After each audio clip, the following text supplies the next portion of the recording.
So final hit out before the FFA Cup tie. Disappointing to lose, I assume, but how did you actually see the performance as well as the result today? Yeah, I think both were negative for our team today. Yeah, look, you don't like losing no game, but yeah, we didn't play to the best of our ability today. I thought we didn't listen to instructions.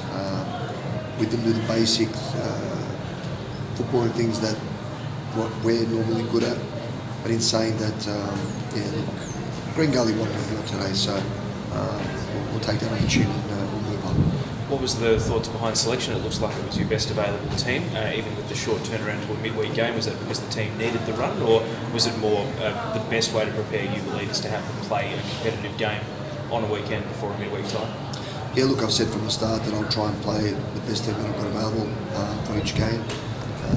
In saying that, I don't think it's beneficial if you have a week's rest as well in between games without doing anything. And so I thought, look, I asked the players, they're all feeling good, so I thought we'll just go on and keep going with the best 11 that we had possible, or the best 15, should I say.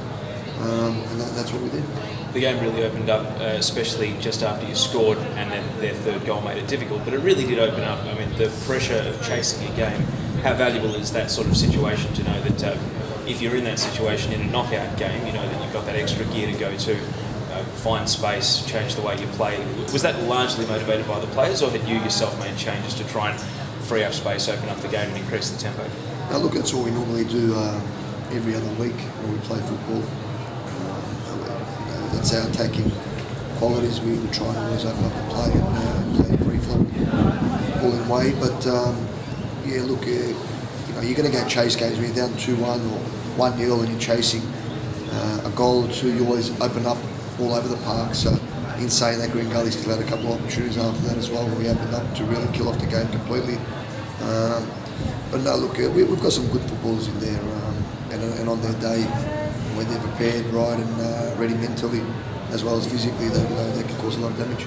How much homework have you and the coaching staff put into Brisbane Strikers, a team coming from interstate, obviously, and there's plenty of video, but it's always difficult because you'd love to scout a team in person. How much of this cup tie is about your team, and how much is about knowing your opponent? Yeah, look, we're preparing exactly like any other game.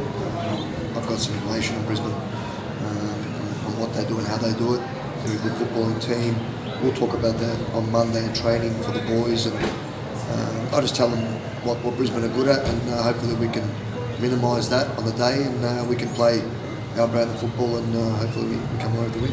The game will be shown live on the web, and Fox are going to use it as their secondary game. So if you guys say we're to go to extra time and all the others finish within the 90 minutes, you will be live around the country. What does that mean to Hume City and to your club to know that you've got that national spotlight waiting for you in the middle of the week? Yeah, look, it's fantastic for the club. As much exposure the club can get, it's awesome. The club's working its way forward in trying to become one of the strongest NPL clubs in Australia. That's the aim of the club and the ambition. So we'll do everything in our power to achieve that goal over the next 12 to 24 months, etc. And yeah, look, it's great to get Foxtel at our ground, and hopefully the boys will thrive on the occasion. And it's also the only game in Victoria for that first night of the FFA Cup, so there'll be a lot of people going to Broadmeadows Valley Park and experiencing that for the first time. Obviously, it's a great facility for those who know it, but what could first-time fans that are heading out there expect when they come out to ABD Stadium? Yeah. Now, look, like you just touched on, it's a great facility. It's a great opportunity for people to come and support a Victorian team this Wednesday, but they'll get a great social club, they'll get some good food, they'll get a great game of football, and yeah, look, most important, hopefully we can get supporters from all over Victoria supporting us.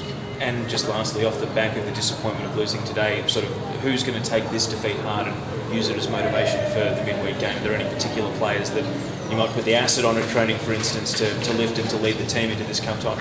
Look, I always pretty much ask a bit more from our leaders.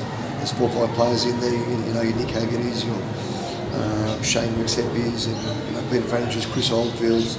These boys, Izzy Erdogan's, these boys need to stand up week in, week out as leaders. And hopefully the other 6 to 9 footballers that are in that squad match day will live with them and carry us through the touchline with a positive result. Lou Acevski, thanks for speaking to us. Thank you very much.